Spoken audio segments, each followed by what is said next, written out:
The hot coffee struck Daniel's arm so violently that the paper cup flew from the employee's hand and crashed onto the polished floor. Scalding liquid soaked through his gray maintenance shirt, burning his skin as he stumbled backward in pain. Laughter erupted around him. Instead of helping, several employees watched with cruel smiles while the woman who had thrown the coffee simply pointed at the mess and ordered him to clean it. What none of them knew was that the quiet janitor they had humiliated was not a helpless nobody.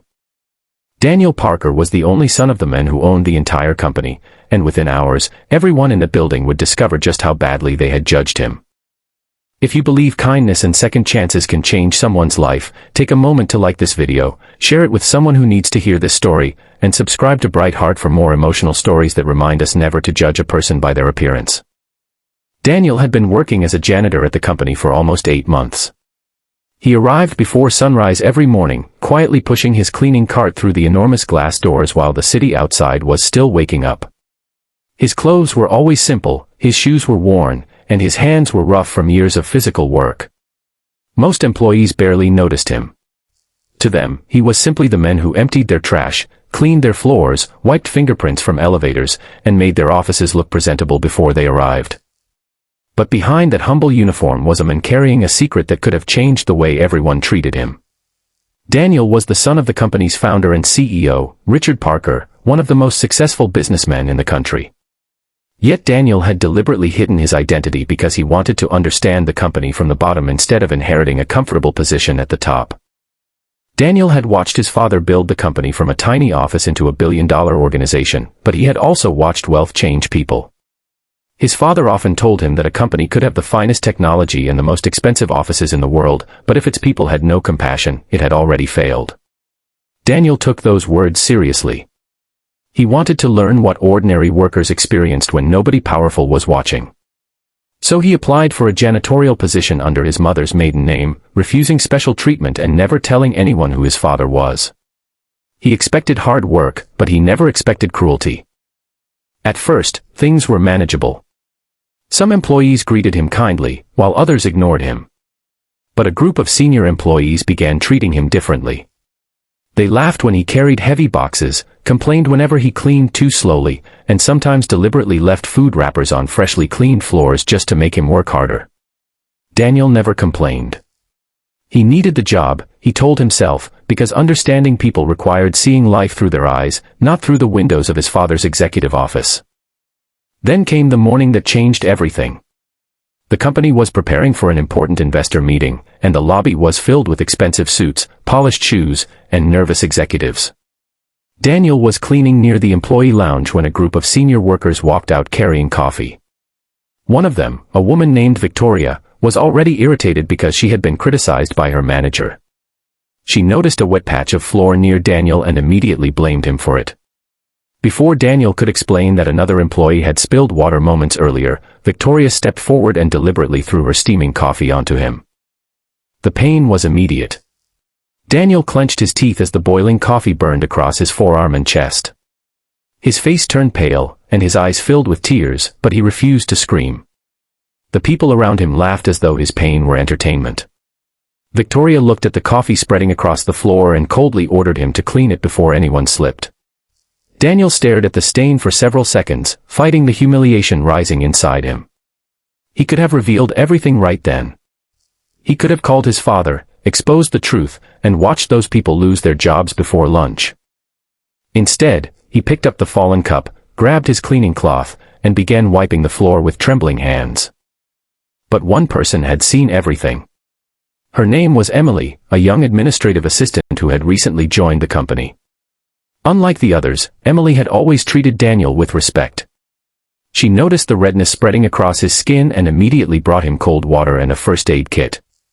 She apologized for what had happened even though she had done nothing wrong. Daniel thanked her quietly, but Emily could see that he was trying desperately to hide how much he was hurting. That afternoon, Daniel went home early for the first time.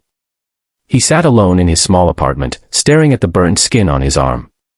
He thought about his father's words, about the company they had built together, and about how easily people could become cruel when they believed someone had no power. For the first time, Daniel wondered whether hiding his identity had been a mistake. Maybe people did not deserve to know who he was because of his wealth. Maybe they deserved to be judged by how they treated someone they believed was powerless. The next morning, Daniel returned to work. But before he could enter the building, a black executive car stopped at the entrance.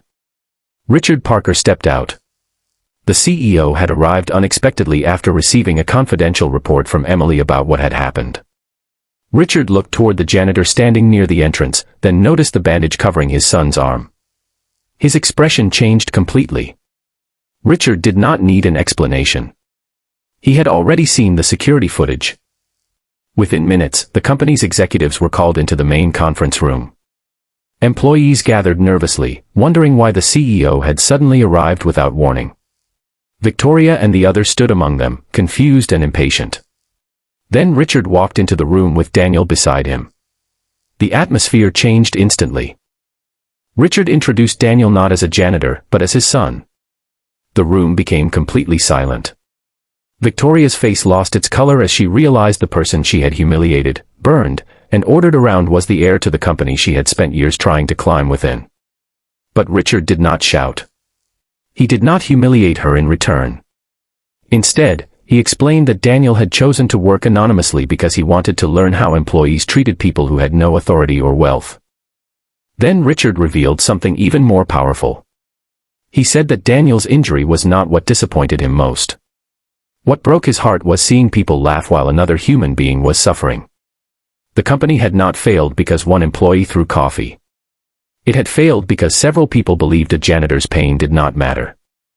Victoria expected immediate revenge. Instead, Richard ordered a full investigation into workplace behavior and announced that every employee would receive training on dignity, respect, and workplace harassment.